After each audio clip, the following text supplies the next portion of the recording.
Sentiments అనే దానికి చాలా మందికి మీనింగ్ కూడా తెలియదు. ఏదో సెంటిమెంట్ అని చెప్తారు. సరే మీరు నేను చెప్పండి. రీజన్ కూడా చెప్తాను నాకు ఎందుకు ఉండదంటే ఎమోషన్. నేను ఎమోషన్ అంటే ఏంటి, ఇప్పుడు నేను నా మనుషులో నేను ఎప్పుడు అనుకోను, అసలు నన్ను నేను కూడా అనుకోలేను. మీరు ఎంత రిమూవ్డ్గా ఉన్నప్పుడు మీకు ఎమోషన్స్ అంతా తగ్గిపోతాయి. నేను I live on rationality, I live on logic. ఎందుకంటే ఎమోషన్స్ మిమ్మల్ని పక్కదారి పట్టిస్తాయి, మీతో మిస్టేక్స్ చేస్తాయి. మీతో ఆడన్నాడు, వాళ్ళకి అలా అయిపోయింది, ఇది ఎలా అన్నాడు అని వేరే వాళ్ళ గురించి అసలు ఆలోచించను. యూనో అప్పుడు ఏంటి, మీకు ఎమోషన్స్ అని వేరే వాళ్ళతో అటాచ్మెంట్ ఉంటుంది. నా భార్య ఇలా ఉంది, నా పిల్లలు అలా అన్నారు, నా డాడో నా పనిచేసే ఆఫీస్లో ఆడ అన్నాడు అని. మనుషులు అంటే ఏంటి, అడుగు their bit of flesh blood and bones, ఒక ఆలోచన సమూహం ఉంటుంది, అది దానికి ఫామ్ ఉండదు. సో నేచర్ అనేది మనం ట్రాప్ చేసి it is getting in to emotions. నేను దాన్ని అధిగమించాను కాబట్టి నేను ఉట్టి లాజికల్ థింకింగ్ ఒకటే నేను నమ్ముతాను. లాజికల్ థింకింగ్లో ఎమోషన్స్ అనేది ఉండవు. మీకు ఒక చిన్న దెబ్బ తగిలింది, లేదా ఒక ఎమర్జెన్సీ, ఒక మనిషి అసిస్టెన్స్ కావాలి, ఎవరికి ఫోన్ పనులు చేస్తారు? పెట్టుకుంటా, నర్సుని పెట్టుకుంటాను. ప్రొఫెషనల్, నేను డబ్బులు ఇస్తాను, వాళ్ళు చేస్తారు. మన ఇంట్లో కానీ బాగా చేస్తారు. ఎందుకంటే ఇంట్లో వాళ్ళతో ప్రాబ్లం ఏంటంటే ఆబ్లిగేషన్ అయిపోతుంది. నిన్న ఇప్పుడు ఎంత బాగా చూసుకున్నారు గుర్తుందా అని చంపేస్తారు.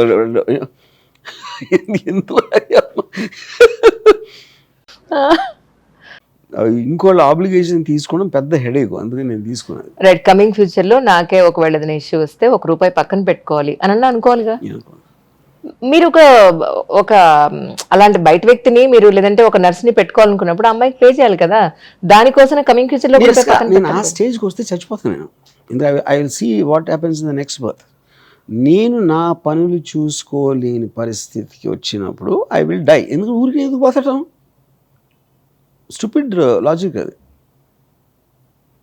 అప్పుడు ఏమో నెక్స్ట్ బర్త్ ఉందేమో కాదు, నాకు తెలియదు. ఇప్పుడు ఈ లైఫ్లో ఇంకా నేనేమి చేసే సీన్ లేదు అన్నప్పుడు నేను చచ్చిపోతా. I take a chance. మరి మీరు నమ్మేది ఏంటి? నేను నమ్మేది దేన్ని నమ్మను. నేను చెప్పాను కదా, I believe in my state of mind now.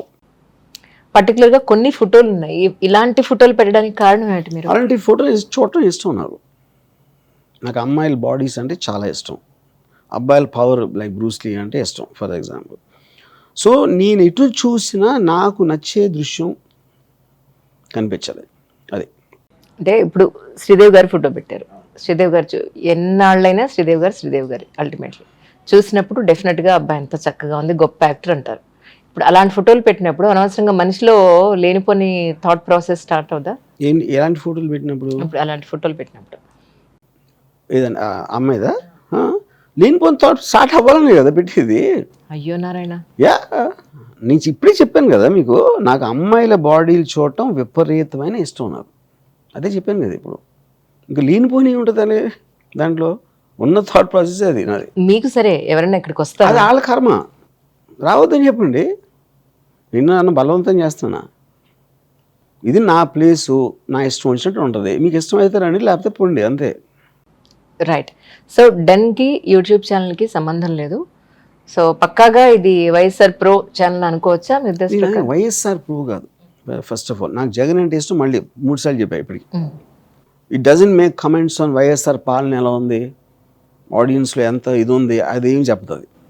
It talks about and AP government అనేది ఒక ఇంపార్టెంట్ టాపిక్ కాబట్టి, దాంట్లో YS Jagan is in the centre కాబట్టి దానికి సంబంధించినవి ఉంటాయి. అది వివేకానంద మర్డర్ కేసు అవ్వచ్చు, లేకపోతే ఎక్స్ అవ్వచ్చు, వై అవ్వచ్చు, జెడ్ అవ్వచ్చు, అలాగే వేరే వేరే టాపిక్స్ ఉంటాయి. ఇప్పుడు డెన్ ఏమో యంగ్స్టర్స్ కోసం, ఐ మీన్ ఎవరైతే మేకింగ్ ఫర్ ఆస్పిరెంట్స్ అనుకుందాం మనం. ఒక యూట్యూబ్ ఛానల్ దేనికి పెట్టినట్టు మీరు? యూట్యూబ్ ఛానల్ ఇందాక చెప్పాను కదా, నేను రామోయిజంలో మాట్లాడినట్టే ఒక్క ఉట్టి సప్నాతోటి కొన్ని టాపిక్స్ మాట్లాడటానికి, లేకపోతే పొలిటికల్ అనలిస్ట్, లేకపోతే ఒక డాక్టరు, ఒక పోలీస్ ఆఫీసర్, ఇలాంటి వేరియస్ ఎక్స్పర్ట్స్తో కూడా మాట్లాడటానికి I thought it will be additional dimension. So పొద్దున్న లేస్తే మనం పేపర్లో, ఛానల్స్లో ఇలా జరిగిపోయింది, అలా జరిగిపోయింది, మర్డర్స్ ఇవన్నీ చూస్తూ ఉంటాం. మీకు ఏమనిపిస్తుంటుంది చూసినప్పుడు? అంటే I have a lot of expertise understanding crime. So ఇన్ని కోట్ల మందితో ఉన్నప్పుడు ఏదో జరుగుతూ ఉంటుంది, హ్యూమన్ బీయింగ్స్కి ఇంకేం పని ఉంటుంది, ఏదో చేస్తూ ఉంటారు.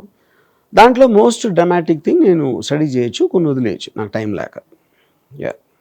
అంటే నేను దాని మీద మీకు చాలా అనలైజేషన్ ఉందని చెప్పి నేను మీరు కూర్చుని దాని మీద అసలు ఎందుకు జరుగుతోంది, లేదా అసలు వాళ్ళ థాట్ ప్రాసెస్ ఏమి ఉంటుంది ఆ క్రైమ్ చేసిన వాడిది, ఇవన్నీ మీరు చాలా పిన్ టు పిన్ డీటెయిల్డ్గా మీరు ఆలోచిస్తారని చెప్పి నేను విన్నాను, అందుకని అన్నాను.